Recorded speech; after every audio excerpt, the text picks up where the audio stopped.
سلام تعنا عبلي كما يوعدكم زي خبركم تملكتنا 23 سنة نساعة 6 فرقان زمرتنا يمستفل على زيناتات حجنا أب ستوديو تلفزيون تقرأي قريبنا لنا زيناتات بمقرب أنا اللوام قبل كده بسم الله سمويا ستوديو تلفزيون تقرأي مساكم كنت أنحنا نمكتالكم دما أزينينا نمسجن هلواتنا ندحننتنا نمو حساب نقبرو قالسي قدا ميديا وصان مخانو بريزيدنت منكس تقراي دكتور دبرصيون ገብረ ሚካኤል ገሊጾም ቶም ፕሬዝደንት ነዝበሉ መሰሞያ ሚዲያ ትግራይ ኣብዝና በሮም ጻንሒትዩ እያሱ በርሀ ከምስዕብ ካርበልናይ ኣብዚ ሕዚ እዋን ትግራይ ኣብ ዝኸፈ ኩነታት ህልውና ከመ ዘላን እዝን ምፍታሕ ድማ ኩሉ መድያው ቃልሲ ከመ ዝጠልብ ፕሬዝደንት መንግስቲ ክልል ትግራይ ዶክተር ደብረጽዮን ገብረ ሚካኤል ሓቢሮም ነዚ ንምዕዋት ድማ ግደ ሚድያ ወሳንን ዘይትካእ ከመ ዝኾነን እቶም ፕሬዝደንት ይገልጹ ናይ ህልውናን ድሕነትን ተቆድፎን ወለንስ ኢት መድረኽ ናይ ህልውናን ድሕነትን ይዝኒ ህዝብናውን ሕዚ ኣብ ትሕቲ ወረድ እዩ ዘሎ ተመዛበለን ተሰደደን ነመርበተ የተመለሰን ካልኦት መሰላትናውን አይተራገጹ መሰል ዓርሰ ውሳናውን ቆሞ ብስተማልአ ክራገጽ ይዘሎ ለቶም ፖለቲካዊ ሕታት ከም ዘሎ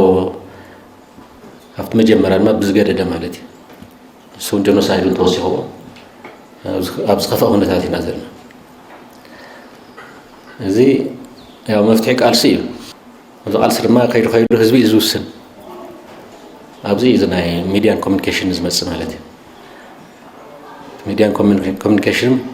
بمسارته يا بوليتيكا قالس مالتي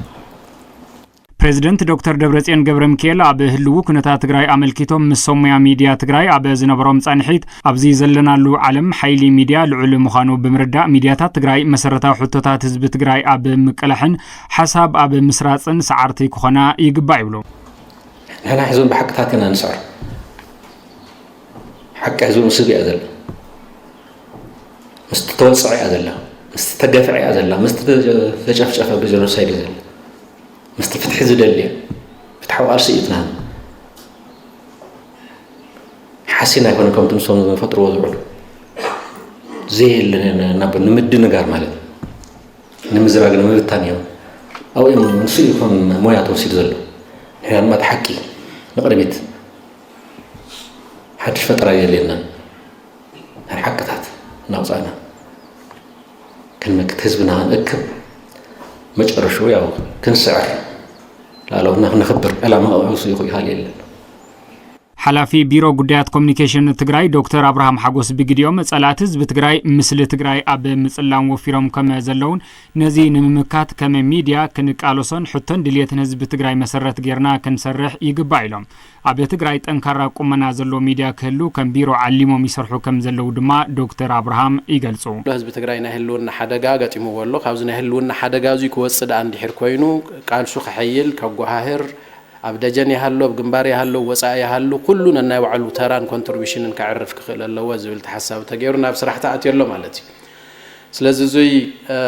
ክበሃል ከሎ ከም ሚድያ እንደገና ከምቱ ዝተባሃለ ናይ ደጋፋይ ተራ ዘይኮነ ዝህልዋስ ዘይትካ ተራ በዓል ዋናውን ክኸውን ስለ ዝግባእ ኣብዚ ከምዚ ዝበለ ናይ ህልውና ሓደጋ ሚድያታትና እንታይ ተራ እዩ ክህልዎም ዝግባእ እንታይ እዮም ናፍቲ ህዝቢ ከስርጹ ዝግባእ ብጸላእቲ ዝንዝሑ ኢለምበላ ኣልዋልታታት ከመይ ኢና ክነምክኖም ዘለና ትክክለኛን ሓቅን ዝኾነ ኣጀንዳታት ከዓ ናብ ህዝብና ብኸመይ ብቅልጣፈስ ብጽፈትስ ብግዚኡ ማለት እዩ ከመይ ኢና ክነብጽሕ ዘለና ዝብል ብዝርዝር ተሓሳብ ጌርና ንኸደሉ ኩነታት ክህልለዎ ዝብል መወገስ ስለ ዘለና እዩ ማለት እዩ ተመዛበልቲ ናመረበቶም ክምለሱ ምግባር ዓብይ ዋኒን ቤት ምኽሪ መንግስት ትግራይ ምዃኑ ኣፈ ጉባኤት ቤት ምኽሪ ወይዘሮ ኪሮስ ሓጎስ ገሊጸን ተናፈ ጉባኤ ነዝ ገለጻ ምስ ኣመራርሓ ቆምቲ ኮሚቴ ኣብ ማእኸል ማዕቆብ ተመዛበልቲ ሰብዓ ካሬ ኣብ ዘካይድሉ እዋን እዩ ፍስሓ ጽዮን ገብረ ኣብዝጊ ተወሳኺ ጸብጻብ ኣለዎ عندي سكات لنا بهوت ناس ساقل لنا أنا قل ما مارس يلي خوينا عيو قينا لي نملطلو قينا لي نخدلو لنا لي نريلو خوينا أنا تريحنا إذن ولاديت كابي مربتن زوا معراب تقراي دك انحيزان تمزابيلن أبي معقوبة تمزابلت سبعة كاري مقالة حسوم هيوت زحلفا زلوا الدوئين أبي مربتن زنبرا متشون عبران حزي زحلفو زلوا هيوتن بمن تصار دمام نابرأن بسقايز تحاز أرموخانيين زقلسام تكون قالي يملونا سحيزة مسيح سالسدان خيدا لساتهم مسايبتهم عاوزي قنا وقرنا ونوني أنا بحمام مدحيتين قني له تايري نقرن إحنا حرشان يرنا أو قنيت نيرنا تنسين لنا خدان كفينا فينا تنوصل لنا خالي حساب لنا مالتي سخيفة علي ولو تاريش تيداس خاسريخا كيف كتل تسيرتنا هنا كابي زوا معرابن كالوت كبابيتات تقراين تمزابيلوم أبي معقوبة تمزابلت سبعة كاري زركو وقنات شدوش عامت مملاتا زحلفو زلو كبيد نابرا كبك بزيو على الحدر نابي مربتهم كملسو يصوعوم نارا صابديو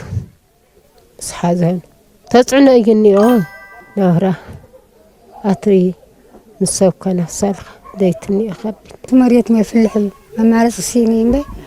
يفلحي يتعلق نخلا سريحنا يا دريا إلا أنت فينا بعلي حنت سلاقرنا ندقص أين حرس أتوت يبلنا كوفي ناق أنا عمك إن أنا معدل لنا تمز يمون نتيرم حد قرت سنة تزبيتنا خون لنا كم تنورنا يدخون لما حد رزل تسفى لني بقى عودي تسفى يوت جزاخة تملي سبا أورو حمام اللوت ميت اللو رديت حد ورحي مسء كل تورحي طفء كم زيناني أنا حج سنة نامس أنا خنملسنا أنا أنت هلا وقولي خنملس ولا تملسي وخن توهل حد قرص ولا تزاز يمسء نملس هزما قالك شاو خزة حبيرنايو خزة قمت مال علينا هيجينا كلام وخرمتي شاي خرمت سوزي عن خرم رأ صريحنا كنا محاضر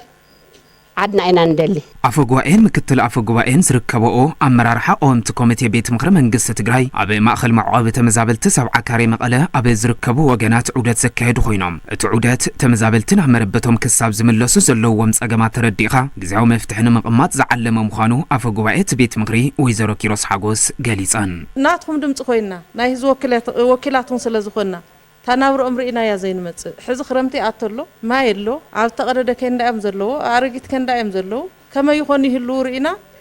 تي منقستي كوس رزق بقى مفتحي عم كلطاف جزياو مفتحتات بخوني خير زلاق مفتحتات نابعلنا ترى زين تصاوت بزبلينا متينا بزلاقنات وحسب زخونا نابوتاخم مملاسي كساعات مدلاسو جن تهيوت نخصنح كجبر زقبو نجر دما بعقباون بقلطافن كسر حلوا مالتي تمزابلتي نابي مربتهم وحسب زخونه منقد كملسو مقبار عبي وانين بيت مخرم منقصة تقراي مخانون اتن أفقو بعي أرديان قومت كوميتيتاتون اللو أتقلل المرارحة نايت بيت مخري نافز زلنا مو نايت مزابلت مملاس وحسب زخونه مملاس حزن احنا عجندانا حزبنا نحويلو ممارتي تاي بقى كم بيت مخري زوهابنا حلافنات كنصرحنا قدامنا حزبنا محوائنا نري أمرارحة قومت كوميتي بيت مخرم منقصة تقراي بقدام تمزابلتين مربتهم كملسو زاد اللخل سراحتي كمز صرحو قاليسهم لوق حبرة أوروبا قبل عليه حزبا ويانا حارنا تقراي زوت أو مجلسي حق الناس يبلون أب تقراي زلو كنتا زي قلصني قبل حزبا ويانا حارنا تقراي أفليتو هاي سلاسي قبر ميكائيل توساخ اللوار حبرة أوروبا حزبا ويانا حارنا تقراي مس مملاس بيت مخر تقراي والتادراوي من لعالاتن وعلى بريتوريان تتحيزو زوز دمزلو سقوم تتات كمزت حساس بوز قلص مجلسي كمزوت تذكريم نزي مجلس سيعبو ملس زهابه حزبا ويانا حارنا تقراي حوحات اتي بحبرة أوروبا زوز مجلسي حق النت زيبولن اب تقراي زلو خونتات زي قلصني كبل كونين وم اتي بالأخ حبرة أوروبا زوز مجلسي تملكتنا يو علنا زبلت مجلسي بزحزن كونتات ات مجلسي بتخكلني حبريتا زي تمسرتن اب مريت زلو كونتات تقراي بتخكل زي قلصن كم زغونه ابريوم اتحبرت مس مملاس بيت مغر تقراي تتحيزو هابو حساب تخكل كم زي خونس قلص حوحات دحرو على بريتوريا استملسه غزياو ممحدار تقراي نهزوي كاو حدغا مكلخال كم زي كالن بزيون اتستملسه بيت مغرون بهزو استمرصن نكملسون مس زوي سفيع زت تخايدلو نابسرح كم استملسه حبيرم دحرم فرام وعلى سممع بريتوريا منغست فيدرال اتسممع بتدغاغا ተደጋጋሚ ከምዝ ተሓስሶ ዝገለጸ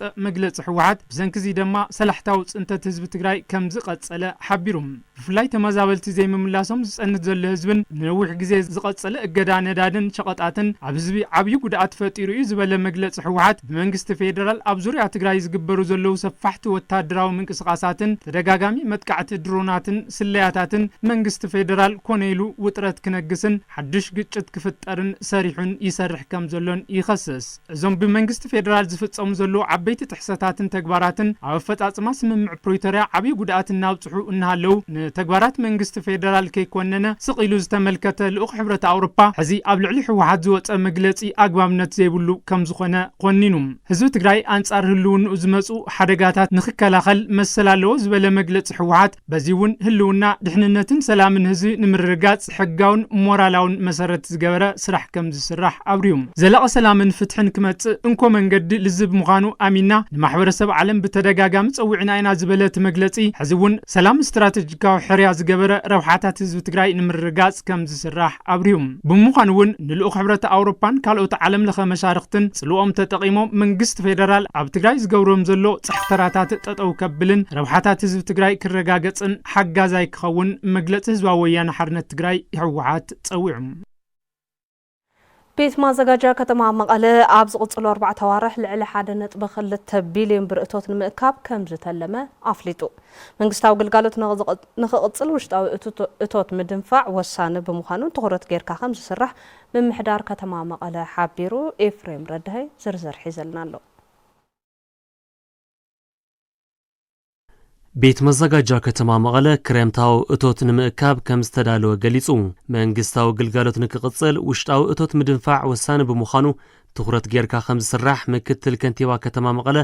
ኣይተ ረዳኢ ገብረ እግዚአብሔር ይገልጹ እቶት ጸንቂቕና ብምእካብ ተወዲብና ብምምራሕ ዓድና ናብ ዝሕሸ ደረጃ ክትሰግር ግልጋሎት ከይተቋረጸ ክቕጽል ክልቲኡ በተሓደገጽ ውሽጣዊ ዓቕሚ ጌርና ከም መንግስቲ ግልጋሎት እናሃብና ክንቅጽል በተኻሊ ገጽ ከዓ ትገጢሙና ዘለ ፈተናውን ፈልጽሕና ክንሓልፍ በዚ አጋጣሚ ትጽንተት ብየማን ብጸጋም ብምዕራብ ብምብራቅ ብኩሉ መዳይ ተኸይብና ጠፊና ተባሂልና ዝነበርናሉ ግዜ መሊእና ዋላ ሓራተ ዘይወጻና ከም ትግራይ ግን ከም ዘይንጠፍእ ከም ዘይንሰዓር ዘረጋገጽናሉ መዓልቲ ኢሎም ኣብ ከተማ መቐለ ተመሊስና ዝኣተናሉ ግዜ ያው እንታይ ዓይነት ድባብ እንታይ ዓይነት መንፈስ ነይሩ ኩላትና ንፈልጦ ኢና እሞ ትኹነታት ንሱ ናብ ቦትኡ ክንብልስ ኣለና ሕዚ ካብ ወርሒ ሓምለ 2018 ዓመተ ምህረት ክሳብ ጥቅምቲ 2019 ዓመተ ምህረት ልዕሊ 1.2 ቢልዮን ቅርሺ እቶት ንምእካብ ከም ዝተተለመ ድማ ኣተሓባሪ ቤት መዘጋጃ እቶት ከተማ መቐለ ኣይተ ሙልጌታ ገብረ ኢየሱስ ይገልጹ ኣብ 2018 19 ክረምታዊ መደብ 1.5 ቢልዮን ብር ክእከብ ትልምተ ተሓይዙ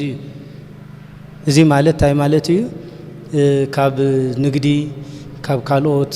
ካብ ውዝፍ ከምኡ ድማ ብተመሳሳሊ ካብ ሊዝ ጨረታ ዝሓወሰ እዩ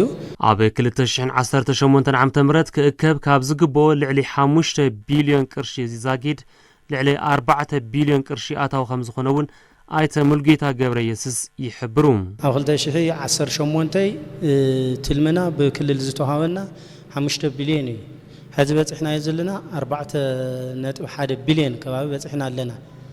ብውሽጣ ዓቕሚ ግን ወሲኽና ስለንሕዝ 6.2 ኢና ሒዝና ዜሮ ዜሮ ተፈጻጽማ እዚ ዝመስል ናይ 2018 ኣይተወደአን ገና መዓልትታት ኣለዎ ኣስታት 66,000 ንግዲ ፈቃድ ነጋዶ ከም ዝሕደስን ምስ ቤት መዘጋጃ ተዋዲድካ ከም ዝስራሕን ዝገለጹ ድማ ኣተሓባሪ ምልማዕ ንግዲ ከተማ መቐለ ኣይተ ዮሃንስ ገብረ ኢየሱስ ብንግዲ ፈቃድ ደረጃ ናብ 66,000 ዝጽጋዕ ንግዲ ስራሕ ፈቃድ ኣሎ እዚ ያው እቲ ዝበዝሕ ካብ 60% ንላዕሊ ኣብ ወርሒ ሓምለ ወይ ካብ ዝክረምታዊ መደብ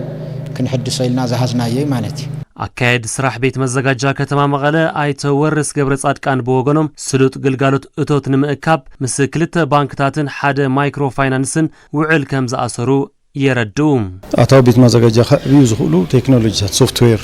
ናይ ምትእታው ስራሕ ተጀሚሩ እዩ ስራሕ እዚ ምስ ወጋገን ባንክ ምስ አንበሳ ባንክ ምስ ደደቢት ማይክሮ ፋይናንስ ምስ ኣደዳይም ኮንካ ስራሕ ዘሎ ሶ ካሽ የውሉን ሕብረተሰብ ካሽ ክኸፍለ ይኽእልን ናይ ግድን እዩ ትራንስፈርስ በኻሊስ ክኸፍል ዘሎ ሶዚ ከመቻቸው ዝኽእል ናይ ምዝመን ስራሕ ጀሚርና ያለና ክረምታዊ እቶት ቤት መዘጋጃ ከተማ መቐለ ሓምለ 1 2018 ዓመተ ምህረት ክጅምር እዩ ቢሮ ልምዓት ከተማን ኮንስትራክሽንን ኣብ ኣብያተ ማዘጋጃ ዝረአ ብልሹ ኣሰራርሓ ክእረም ከም ዝግባእ ኣፍሊጡ እቲ ቢሮ ጸገማት ኣዋሃባ አገልግሎት ንምእራም ዓሊሙ ንሰራሕተኛታቱ ገምጋማዊ ስልጠና ሂቡ ሃፍቶም ረዳ ከም ሰብ ቀርበልና እዩ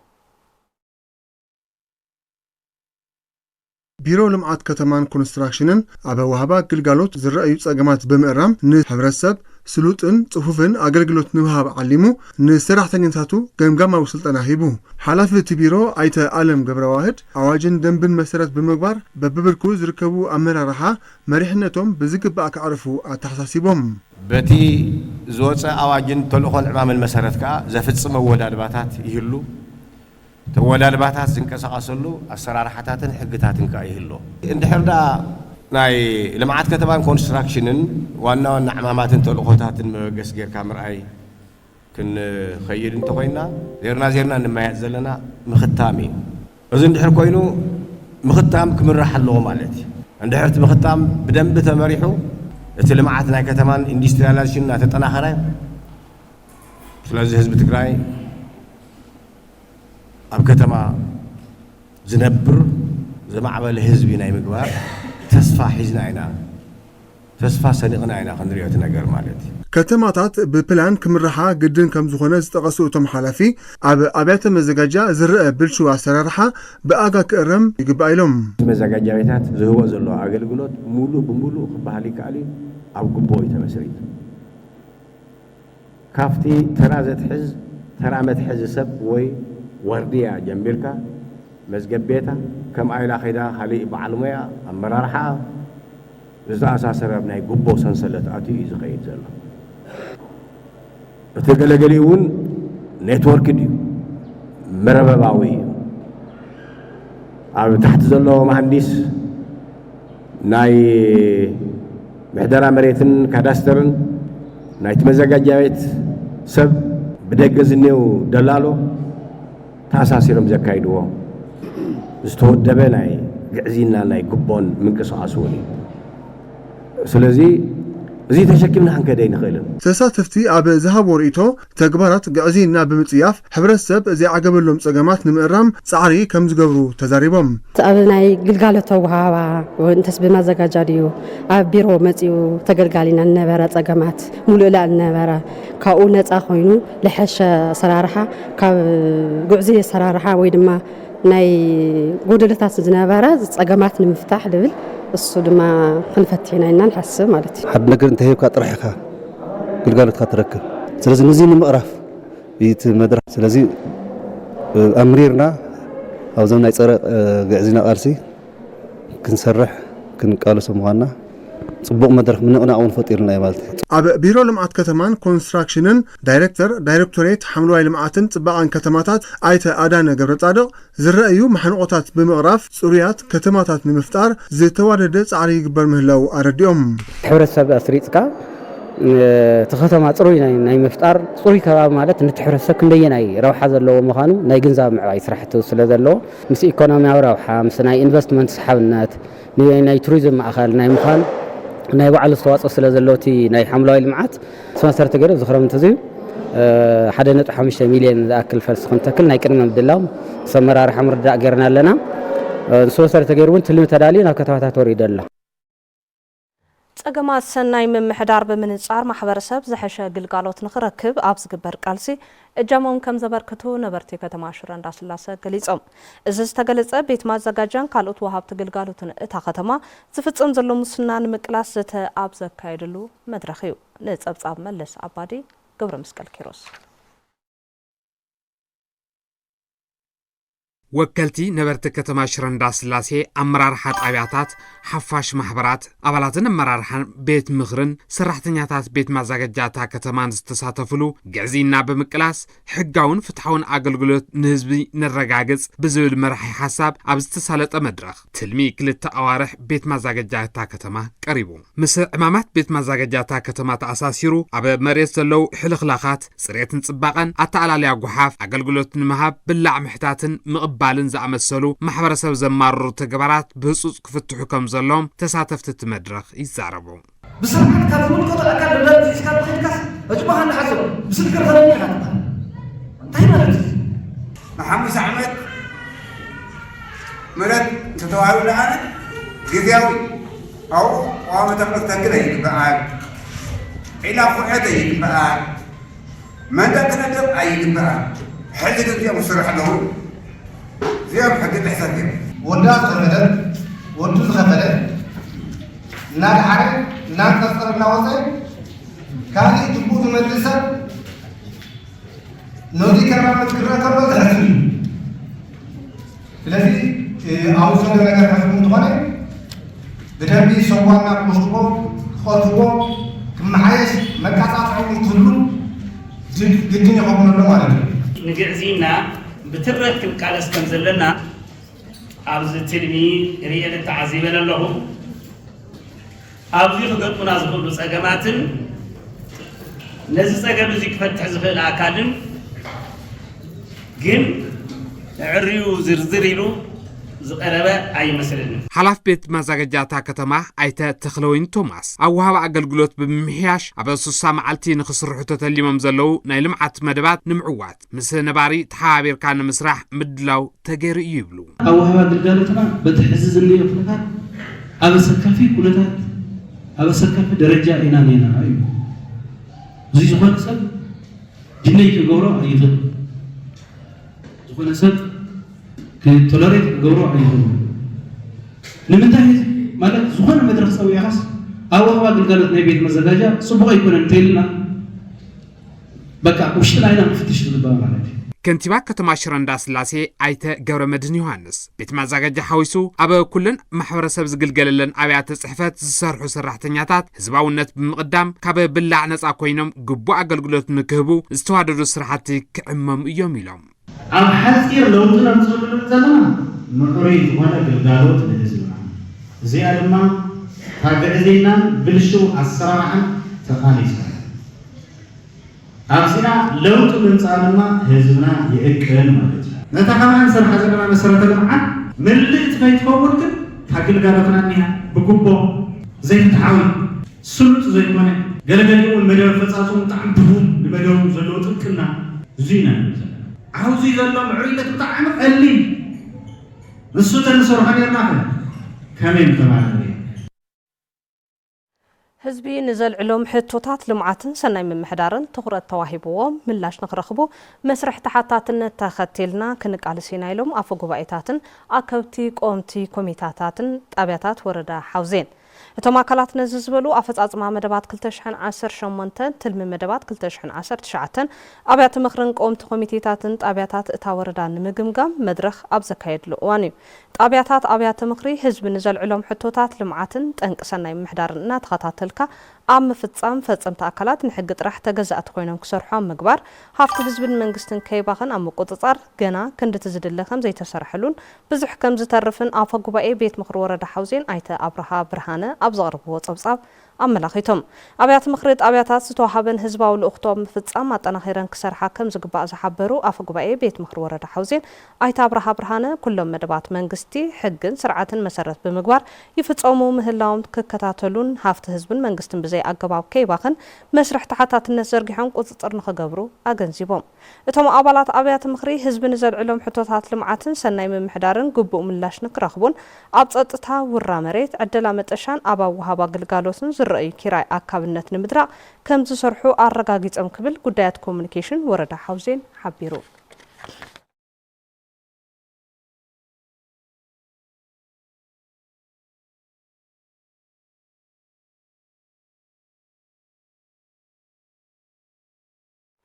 ቢሮ ኢንዱስትሪ ትግራይ ልምዓት ኢንዱስትሪ ብምጥንኻር መሰረታዊ ስግግር ንምምዝጋብ ይሰርሕ ከም ዘሎ ኣፍሊጡ እቲ ቢሮ ነዘፍለጠ ጸብጻብ ኣፈጻጽማ ስራሕ በጀት ዓመት 2018 ኣብ ዝገምገመሉ መድረኽ እዩ ሃፍቶም ረዳ ኣዋዲድልናሎ ኤፍሬም ገብረኪዳን ድማ ከም ዝስዕብ በልናይ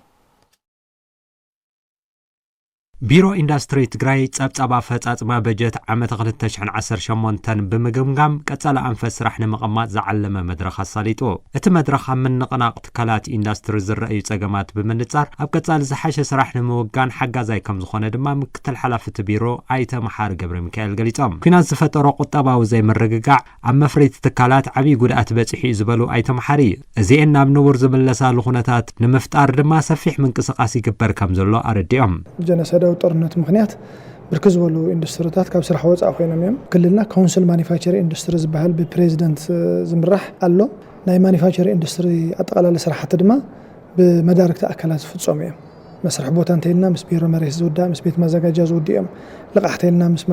ባንክታትን ማይክሮ ፋይናንሳትን ዝውፅኦም ጥረቃሕተይልና ምስ ቢሮ ሕርሻ ምስ ካልኦ ዘለዎ መዳርክቲ ኣካላት ከምኡውን ዝበሉ እቶም ስራሕትና ዝስርሑ ስለዚ እዚ ብዝግባእ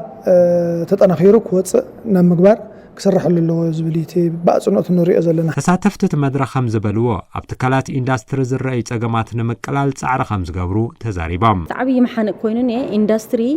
እንታይ እዩ ዘምርት ኢልካ ክትፈልጦ ተኮይንካ ከመይ የምርት እንታይ የምርት እንታይ ከይሰርሕ ኣሎ ክትብል ተኮይንካ ትዕቅኖ ኣለካ ነዚ ግን ክንዕቅና ይከኣልናን ዓብዪ ከቢድ በጀት ተመዲዎ ክሰርሐሉ ዝግባእ ስራሕ እሱ እዩ ንሕና ንገብሮ ዘለና መፍትሒ ግን እንታይ እዩ ንግዚኡ በትናይ ክልል ይኹን በትናይ ወረዳ ዝሰልጠነ ኣካል እንታይ ንገብር ኣለና ንዕቅን ኣለና እቲ ሰራሕተኛ ተወፊዩ ብሙሉእ ዓቕሙ ተም ጸገማት ብደንብ ተረዲዩ ታሕቲ ወሪዱ ዝሰርሐሉ ኩነታት ንምፍጣር ኢና ሒዝና ነና እቲ መሓውርና ክንረኽቦ ይኽኣልና ምስ በጀት ሕፅረት ማለት እዩ ታሕቲ ወሪድካ እውን ክድገፈ ይኽእል እዩ ስለዚ ዝተፈላለየ ፕላትፎርም ተጠቒምካ እቲ መሓውር ዓቕሚ ዝፈጥረሉን ስራሕቲ ዝፍጽመሉን ብፍላይ ኣብ መንጎ ኣስራሕን ሰራሕተኛን ዘሎ ርክብ ጽቡቕ ክኾን ሰላማዊ ኢንዱስትሪ ክፍጠር ምፍራይነቶም ከዓቢ ብልግባእ ክንፅዕር ኢና ኣብ ቢሮ ኢንዱስትሪ ኣተሓባባሪ ማኒፋክቸሪንግ ካውንስል ዶክተር መረሳ ኣታኽልቲ ልምዓት ኢንዱስትሪ ብምጥንኻር መሰረታዊ ስግግር ንምምዝጋብ ብዝተዋደደ መንገዲ ይሰርሐሉ ምህላው ሓቢሮም እቲ ቁጠባ ንቅድሚት ምኽያድን ስግግር ምፍጻምን ንኩሎም ንሕርሻ ንግዲ ንሎጂስቲክስን ትራንስፖርትን ንኩሎም ዓይነት ጽላታት መሰረታዊ ስግግር ከረጋግጽ ዝኽእል ኣብ ማኒፋክቸሪንግ ንሰርሖ ስራሕ ውፅኢታዊ እንትኸውን እዩ ዘምፀናዮም ጽቡቓት ለውጥታት ኣለዎ ሚኒማም ቱ ካውንስል ተጣይሾ ኣሎ ኣብ ቀጻሊ እዚ ማኒፋክቸሪንግ ካውንስል እንድሕር ብዝግባእ ሃኒፅናን ናብ ተግባር ኣሰጋጊርናዮ ግን ዝበዝሕ ናይ ማኒፋክቸሪንግ ወይ ድማ ናይ ኢንዱስትሪ ጸገማት ተፈቲሖም ትግራይ ዝግባእ ናይ ኢኮኖሚ ለውጢ ክተምጽእ ትኽእል እያ ኢልና ኢና ገምጊምና ዘለና ኣብ ወረዳ ጽቢ ዝርከብ ገዳም ማርያም ዲቦ ንመስሕብ ቱሪዝም ክውዕል ዘለዎ ጸገም መንገዲ ክፍታሕ ኣመንቲ ጸዊዖም ተስፋይ ታደሰ ተወሳኺ ጸብጻብ ክበናይ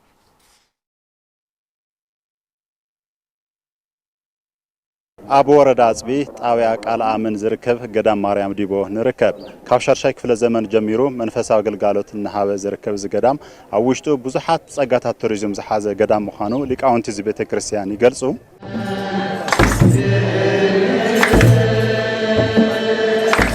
መጀመሪያ ላብዚ ቤተ ክርስቲያን እዚ ንመጀመሪያ ግዜ ታወት ሒዙ ዝመፀ ሆርየ ዝበሃል ካህን ካብ ኣክሱም ምዃኑ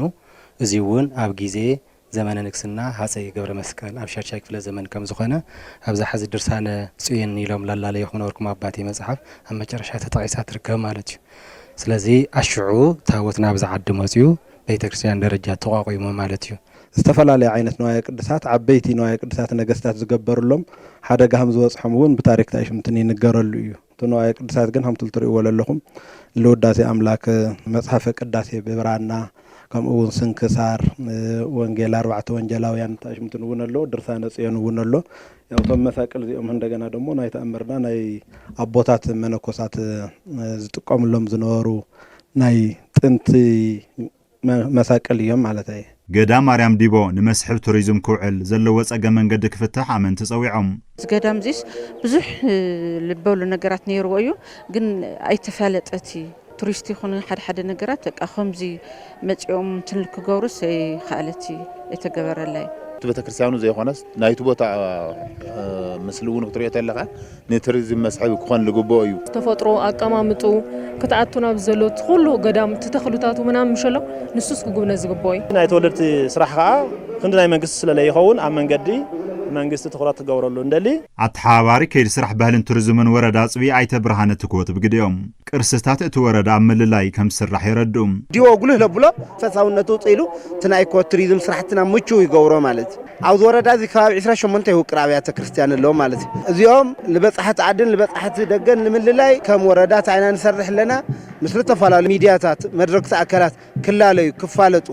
ብቐጻልነት ዘቤታዊ ቱሪዝምና እውን ብለማዕብል ኩነታት ኢና ንሰርሕ ኣለና ማለት ኣመሓዳሪ ወረዳ ጽቢ ኣይተመዝገበ ግርማይ ምስ ህዝቢ እቲ ወረዳ ብምትሕብባር ናብቲ ገዳም ዝወስድ መንገዲ ጽገና ክግበረሉ ምንቅስቃስ ከም ዝጅመር ይገልጹ ምስ ዝተፈላለዩ ኣካላት ምስ ተወለድቲ ምስ ማሕበረሰብ ምስ ገዳማውያን ውዚ ለለው ኣብ ደገ ለለው ተኣሳሲርካ እቲ ናይ ማይ ጸገም ንምፍታሕ እውን ናይ ዝተፈላለዩ መጽናዕታት ተኻይደ ይዝርከብ ሕዚ ማለት እዚ ናይ መንገዲ እውን ብኸይዲ ናይ ምትዕራይ ስራሕ እዚ እውን ምስ ማሕበረሰብ ምስ ተወለድቲ ከም ወረዳ እውን ቀጻል ዝኾነ ስራሕ ንምስራሕ እውን ሓቢርና ምሶም ኮይና ንምስራሕ እውን ንምድላውና ኣለና ሓላፊ ቢሮ ባህልን ቱሪዝምን ትግራይ ኣይተደሩስ ጎደም ገዳም ማርያም ዲቦ ሓዊሱም ካልኦት ኣብቲ ወረዳ ዘለዉ ገዳማት ብመስሑ ቱሪዝም ናብ ቁጠባዊ ረብሓ ንምቕያር እቲ ቢሮ ብትኹረት ከም ዝሰርሕ ይገልጹ ቢሮ ባህልን ቱሪዝምን ትግራይ ማርያም ዲቦ